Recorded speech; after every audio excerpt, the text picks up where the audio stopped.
दिल्ली के Sushruta trauma centre में ICU में भर्ती 5 लोगों की मौत लापरवाही के चलते हुई। आरोप है कि ऑक्सीजन सप्लाई में गड़बड़ी के चलते इन लोगों को जिंदगी से हाथ धोना पड़ा।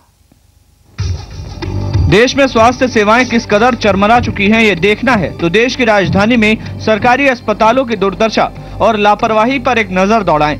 दिल्ली के सरकारी अस्पतालों में मौत कैसे मरीजों की जिंदगी लील रही है, इसकी बानगी मंगलवार रात देखने को मिली, जब अस्पताल की लापरवाही ने 1-2 नहीं बल्कि 5 परिवारों में अंधेरा कर दिया।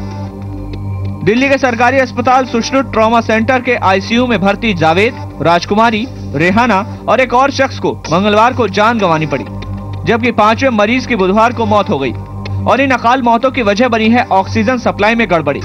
और हैरानी की बात तो ये है कि अस्पताल प्रशासन लगातार अपनी जिम्मेदारी से पल्ला झाड़ रहा है। ठीक थी जी 12 बजे तक तो फिर पता नहीं कैसे लापरवाही होगी हॉस्पिटल की, ऑक्सीजन खत्म हो गया यहाँ से।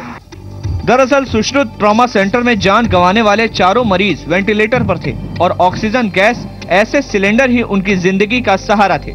आम आदमी भी जानता है कि वेंटिलेटर पर लेटा आदमी मौत से ज्यादा दूर नहीं होता।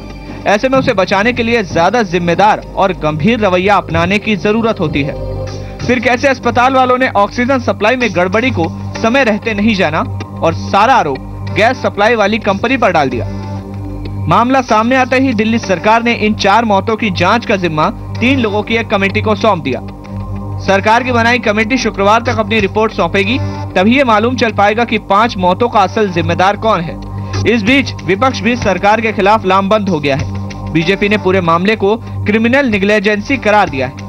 हमारे सीनियर ऑफिसर्स जो है वहाँ जा रहे हैं इंक्वायरी के लिए और वो पूरी इंक्वायरी करके तब रिपोर्ट देंगे। एक तरह से मृत्यु नहीं है, वो हत्या है और ये एक संगीन अपराध है जो यहाँ घटित हुआ है। मामले की गंभीरता को देखते हुए शीला सरकार ने दिल्ली के सभी अस्पतालों की आपात बैठक भी बुलाई, लेकिन उन परिवारों के दर्द का क्या जिनका सब कुछ अस्पताल प्रशासन की लापरवाही से छिन गया। और इस बात की भी क्या गारंटी है कि अब ऐसा नहीं होगा। ब्यूरो रिपोर्ट, जी न्यूज़, उत्तर प्रदेश।